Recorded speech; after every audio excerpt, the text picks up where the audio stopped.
जय श्री राम दोस्तों। एक अनोखी राम कथा मैं आज आपको सुनाने जा रहा हूँ। सार गर्भित है। मेरी आपसे रिक्वेस्ट है, एक बार इसे ज़रूर सुने और अंत तक सुने। एक बार एक राजा ने गांव में राम कथा करवाई और कहा कि सभी ब्राह्मणों को राम कथा के लिए आमंत्रित किया जाए। राजा ने सबको राम कथा पढ़ने के लिए यथास्थान बिठा दिया। अब उनमें से एक ब्राह्मण अंगूठा छाप था, उसको पढ़ना लिखना कुछ आता नहीं था। वो ब्राह्मण सबसे पीछे बैठ गया और सोचा कि जब वो पास वाला पन्ना पलटेगा तो मैं भी पलट दूंगा। काफ़ी देर देखा कि पास बैठा व्यक्ति पन्ना नहीं पलट रहा है। उतने में ही राजा श्रद्धापूर्वक सबको नमन करते चक्कर लगाते लगाते उस सज्जन के समीप आने लगे। तो वो घबरा गया कि राजा पूछेगा तो क्या बोलूँगा। तो उसने भगवान को स्मरण करके एक ही रट लगा दी कि अब राजा पूछेगा तो क्या कहूँगा, अब राजा पूछेगा तो क्या कहूँगा। उस सज्जन की ये बात सुनकर पास में बैठा व्यक्ति भी रट लगाने लग गया कि तेरी गति सो मेरी गति, तेरी गति सो मेरी गति, तेरी गति सो मेरी गति। उतने में तीसरा व्यक्ति बोला, ये पोल कब तक चलेगी, ये पोल कब तक चलेगी, ये पोल कब तक चलेगी। चौथा बोला, जब तक चलता है चलने दे, जब तक चलना है चलने दे, जब तक चलना है चलने दे। वे चारों अपने सिर नीचे किए इस तरह की रट लगाए बैठे हैं कि अब राजा पूछेगा तो क्या कहूँगा, तेरी गति सो मेरी गति, ये पोल कब तक चलेगी, जब तक चलता है चलने दे। जब राजा ने उन चारों के स्वर सुने, राजा ने पूछा कि ये सब क्या गा रहे हैं। ऐसे प्रसंग तो रामायण में हमने पहले कभी नहीं सुना। अब देखिए दोस्तों क्या होता है।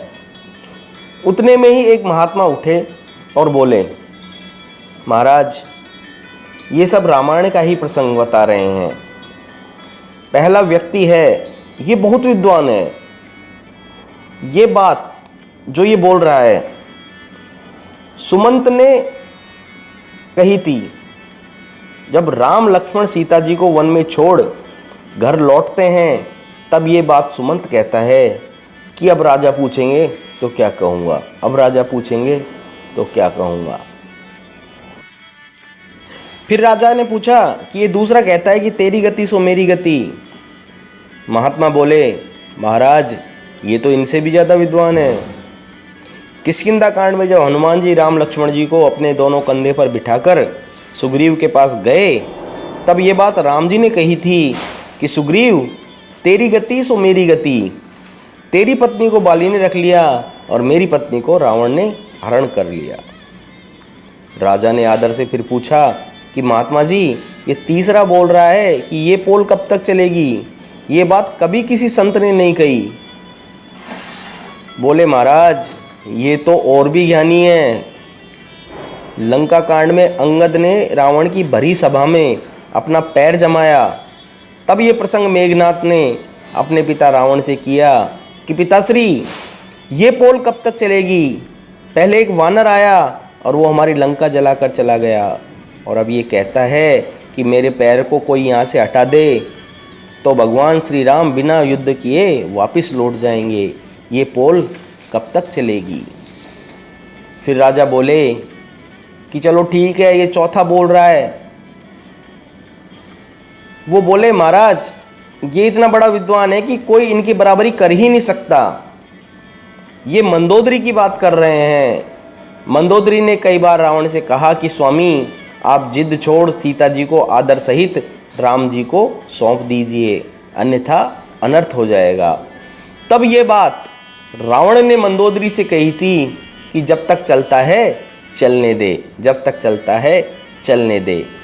मेरे तो दोनों हाथों में लड्डू है। अगर मैं राम के हाथों मारा गया तो मेरी मुक्ति हो जाएगी।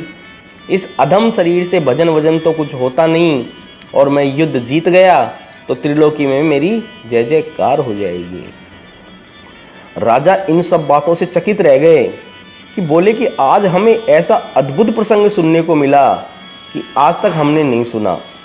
राजा इतने प्रसन्न हुए कि उस महात्मा से बोले कि आप कहे वो दान देने को राजी हूँ। इस तरह दोस्तों उस महात्मा ने उन अनपढ़ अंगूठा छाप ब्राह्मणों को अनेकों दान दक्षिणा दिलवा दी। अब यहाँ विशेष ध्यान देने की क्या बात है?